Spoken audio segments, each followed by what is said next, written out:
Le 7-9-30 Listen anywhere. sur France Inter. Géopolitique, bonjour Pierre Aski. Bonjour Nicolas. Pierre, vous nous parlez ce matin d'une victime de la guerre en Ukraine. Victoria Amelina avait 37 ans. Elle était poétesse, écrivaine, essayiste. Ses livres étaient traduits à l'étranger et avaient reçu des prix prestigieux. Elle avait tout pour elle. Elle n'avait que 5 ans lorsque l'Ukraine est devenue indépendante, une liberté qui lui avait permis de choisir son destin. Et puis le 24 février 2022 est arrivé. L'armée russe a envahi son pays et la vie de Victoria a basculé comme celle de millions d'Ukrainiens. La jeune femme a succombé dimanche à des blessures reçues la semaine dernière lors d'un tir de missile russe sur un restaurant de Kramatorsk dans l'est de l'Ukraine. Elle est la 13e victime de ce bombardement d'une cible totalement civile.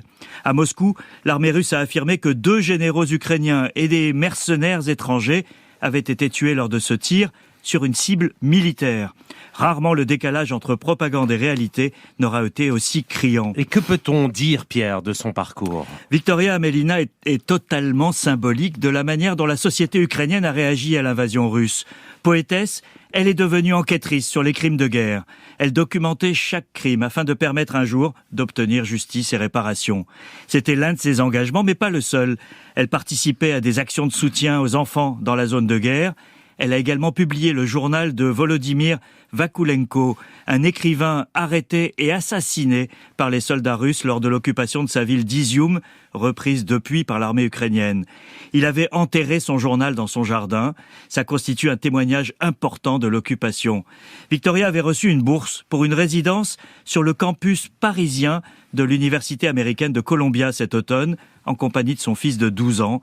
Elle a été fauchée avant ce moment de répit. Et que nous dit cet engagement, Pierre ?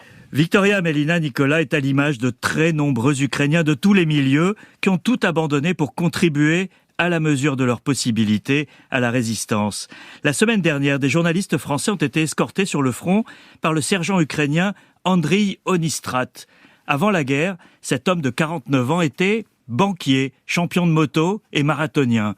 Il s'est engagé dès l'invasion et a demandé à être envoyé à la 68e brigade de chasseurs sur le front. La raison ? Son fils Ostap, 19 ans, était dans cette unité. Pendant 2 mois, le père et le fils ont servi ensemble.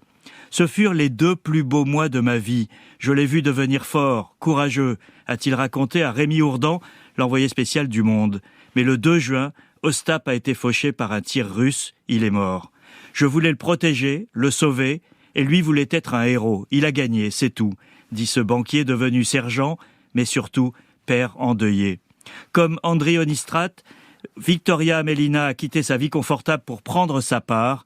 Elle enquêtait sur les crimes de guerre. Elle a été victime d'un crime de guerre.